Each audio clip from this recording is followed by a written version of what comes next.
This existential structure is about weakness. I wanted to add, I originally wanted to say the stuff for the strength, but I'll add it. I decided to make a part two because weakness is also something that I struggle with more so now. And I began to struggle with when I was getting emotionally weak, but it was like a social weakness and a familial weakness. Like there's nothing like my main weakness, my main like is other people, basically. Like, but physical things, like I could have my arm chopped off and it hurt, but I could still push through. I could be like having to climb a mountain and just things like that, things that involve physical exertion and physical trial, going through war, running from an animal, things like that, hunting, all those different things. They're not difficult, but when it comes to people, that's where I tend to struggle, specifically with belonging, feeling like they care about me or that I am loved or appreciated or acknowledged and stuff like that. So that's why I tend to struggle with weakness. Like I remember I talked about my suicide structure where I remember I originally wanted to save this for the love existential structure since that's one of them. But I remember one of the first times, or maybe the only time, well, the most critical moment that I wanted to commit suicide was when I was 19 and I was getting really into philosophy and I was trying to express more of myself more and more to people as far as my interest goes. And most of my interest in the social sphere, as far as how I like to interface with people, is intellectually, aesthetically, humorously, and stuff like that. And I wanted to share that intellectual more with people because I felt like I was getting enough of that in my social environment. So I remember I was talking about Hegel at this movie set. We're making a movie called Zombie Season. It's actually on YouTube. It's okay. It's pretty good. I like it though. It's pretty funny. But I remember I mentioned Hegel. I was talking about certain things I was learning from Hegel, and one of my friends, future girlfriends, I thought she was my friend too, but she was basically kind of like, "Oh, you're talking about philosophical bullshit," and that really hurt me. And I was just like, "No, it's Hegel. Hegel's pretty he's very intelligent and insightful, and he's contributed a lot to the history of the world and stuff like that." So I was just like, I guess I felt like she didn't understand his significance. So I was really hurt by that, and I also saw it as an invalidation of my interest and what I'm into. How like she characterized me as somebody who's just into philosophical bullshit, into things that have no meaning. When most of our life up to that point, when I was focused, was like dealing with trying to wrestle with the big questions of is there a God? What are we here doing as human beings? What's the optimal course of life and stuff like that? Just dealing with the big questions up front explicitly, like direct confronting them directly. So she said that it really hit me hard. So then I felt like maybe I shouldn't be this way. I started being like maybe the problem is me. Maybe these things don't really matter, or maybe my interest or what I'm into isn't what I should be into. So I was thinking to myself, and then I told her out loud that I don't like how I am. And then she was like, "That's your problem." So that also hurt me too. So I was just like, I kind of wanted a sort of like understanding, sort of like the sense of she meets me and this that um I'm struggling with myself because at that point I was very alienated and I've been struggling with my family and struggling to know what I was doing with my life and where I was going. And I felt like my future was closed off. And also, when you're young, everything, all your emotions are more intense. And whenever you fail, if it's the first time you've encountered the failure, it hits harder. I mean, I failed a lot, but it never hit me. But this was the first time it was hitting me that I'm failing and that I was very ambitious and I would not be able to. And I didn't feel like I'd be able to like achieve my ambitions. So I felt conquered. I felt ruined. So I was starting to feel like that. But none of this was explicit in my head. It was like in the background. These were background things that I had concluded or was perceiving about myself in my life situation. And it was a very horrible place to be at such a young age, which is interesting. But so anyway, I allowed myself to be hurt by that and allowed myself to be decayed by that. So I decided I was going to commit suicide. Uh, when that night, and the family I was living with at the time, they had went somewhere. I don't remember where they went, but they left me to take care of their cat, their bunny. And I decided I want to kill myself because then no one will be able to take care of the cat and the bunny. It was like compassion on them. But I wasn't even thinking about the other people I was going to leave behind. I guess I wasn't, no one else came to mind. No other human being came to mind. But those who were most immediate to me, the people who were in my environment were, well, the animals that were in my environment. were what I was considering as far as like hurting with my suicide. I remember I'd written a dialogue of things I feel about people and things I feel about how people make you or like with you, how they won't let you be yourself, how you get like contradictory messages from them about how they say they want you to be yourself, they want you to be real, but when you are, they don't accept you and stuff like that. So I remember I wrote this thing, and I also remember I sent one of my friends who had hurt me at the time through her secret Twitter a message about, I don't remember what I sent, but it was just basically like a suicide note. And maybe a part of me wanted to like make her feel guilty. I don't know, maybe. I don't remember. But she came, she and one of my other friends came to the door at the house, and I opened it, and they were both kind of mad at me.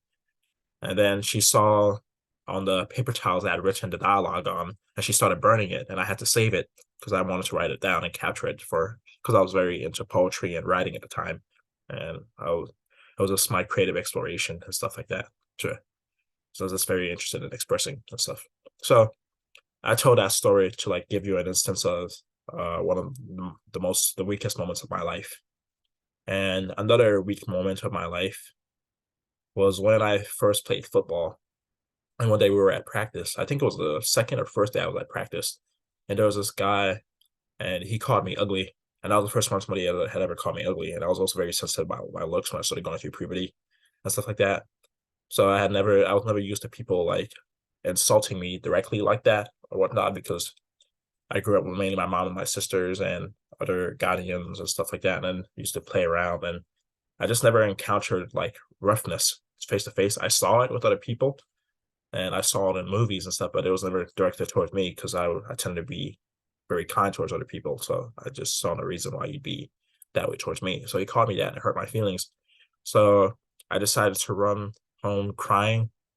Like I legit just left practice and I started running home crying and stuff. And then I saw one of my friend's older brothers, and he was like, "Why are you crying?" And I was just like, "Because somebody called me ugly." And then he was like, "Tell him that's why I get more bitches than you do." So I was just like, okay. So I decided to turn around and go back. Well, I was gonna say that. It was just like for some reason just interacting with him made me feel better. So I was just like, I'll be good. So then I got back to the field and the play started, and we decided to run the play after practicing. We knew how to run the play. And there was this guy on the team. He was one of the best players. He was playing running back, and he had the ball, and he was running. And I remember for some reason I was just like, nah, I'm not gonna lose to this and stuff like that. So I started running after him, and I chased him and I tackled him before he reached the end zone. And that was the first I was the first person to ever make a tackle on the team when it came to actually running a play. And that was a proud moment for me. So I was just like, I can do this. So that's kind of how I overcame a weakness, by demonstrating physical dominance. But I didn't address the emotional vulnerability.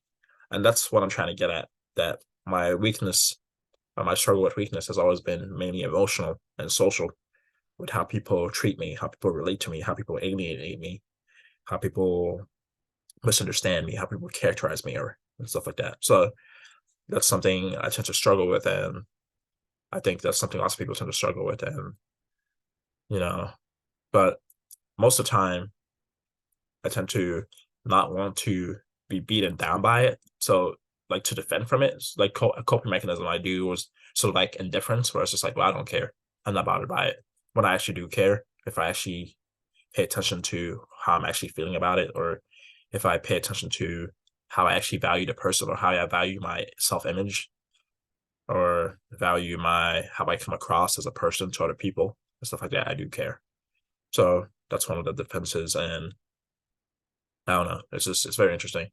And I look back at weakness, and I'm just like, the whole physical conquest thing, physical exertion, physical dominance of a situation. I think that's not why I got into martial arts and stuff, but it was one of my interests. I just loved being able to exert and just be able to like hit and smash, and being able to like just be strong, being able to exert. I mean, I used to very much admire Alexander the Great when I was growing up, till I read like this book called World Greatest Tyrants, I think in the fifth or sixth grade, where I saw some of how different tyrants had been throughout history when they conquered and stuff. I was like, I don't want to be like that. So I changed my mind, because I used to be like, I'll take over the world and I'll improve it. And I realized that people who take over the world don't tend to be good people, and they tend to have to make very bad, very rough choices that may hurt a lot of people. And I don't like hurting people. So I changed my mind about that. And it wouldn't have been good for me either if I hadn't overcome my weaknesses and my emotional vulnerabilities. And they might have been exploited, manipulated. I've overcome them now. Now I'm able to manage them because I'm aware of them. But it's just back then, if I had gotten somewhere in my mid-20s or whatever, early 20s, if I had gotten somewhere, a position of power, it wouldn't have been good for me. That's why I believe there's a course of maturity we have to go through. And I'm glad I've been able to go through all the things I've gone through, and it's matured me and strengthened me. And now I'm able to keep track of my own weaknesses and my own vulnerabilities and things like that. And sometimes I try to put myself in a vulnerable state because I feel like it will expose my weaknesses to myself. Where even in prayer or something like that, I'll try to like pray like David in the Psalms. Though sometimes I feel like since I don't know his situation, I don't know what he was going through, or since I don't remember the historical or social context or whatever, it just seems like he's complaining a lot. And I don't want to seem callous and stuff like that, but that's kind of how it feels like. And I don't like to feel like I'm complaining. I don't like to feel like I'm just talking about the same problems over and over again and without being able to do something about it. Sometimes it's just pure acceptance. I'm bigger on accepting what I'm dealing with, bigger on accepting what I'm going through than just talking about it repeatedly. That's why I just manage my psychosis the best I can and make my way through. And that's the best I can do. But that's just very interesting. I feel like God is the main person you should ever let see your vulnerabilities. Everyone else, you shouldn't put up a front necessarily, but you should keep strong. You should keep yourself sturdy. And you should only be vulnerable if you feel like it will help other people discover things about themselves or help connect you at a humane level to other people. But yeah, I feel like weakness is, in many ways, I feel like weakness is a choice. Weakness is a conditioning. It's a state of mind that you put yourself into, or you allow yourself to fall into. Like that suicidal death wish I have sometimes, I feel it creeping on me. I feel like it's like a black hole or like a pit that's trying to draw me into itself, or an attractor that's trying to draw me to itself. It's like destroy me. It's a type of decay. It's a type of decadence. It's an unhealthiness. So we basically have to be aware of that and choose to be healthy, choose to be vibrant, choose to be strong from moment to moment. And that's what I think. Yeah, that's pretty much all I have to say about weakness. It's one of those things that everyone struggles with. And I guess I should separate there's a difference between weakness and vulnerability. We're all vulnerable. We're all fragile creatures. We can easily be damaged physically, psychologically, spiritually. We can be attacked by predators. We can be manipulated. We can be lied to. Our own systems can malfunction in different ways. It can underfunction in different ways and stuff. And a lot of things are out of our control. But I mean, weakness in the sense of like allowing yourself to decay, allowing yourself to slacken physically, mentally, emotionally, spiritually, because you're not doing the upkeep and because you're not striving to be your strongest, you're not striving to be your best. And that's something I've been struggling with too. Like even physically, like I don't exercise as much as I should. Do I get a lot of exercise at work because I walk for at least 8 hours a day and I'm pulling carts and turning things and pushing things in and stuff. So I do get a workout, but that's not as concentrated and I'm not as big on training and challenging myself as I used to be. And I should be running more. Like there are also stuff I should be doing for myself that I don't do because I just forget or I just default to consumption of media when I get home or to relaxing or whatever, or just I become too intellectual, not enough body. But the funny thing is I don't feel as uh I don't feel as good control over body and mind. But because I don't feel as good control, I default to just mind because it's like it's almost like a preservation thing or a conservation thing, like energy conservation, where you keep more to the mind because uh that's the easiest thing to do. It's the least amount of labor in some ways.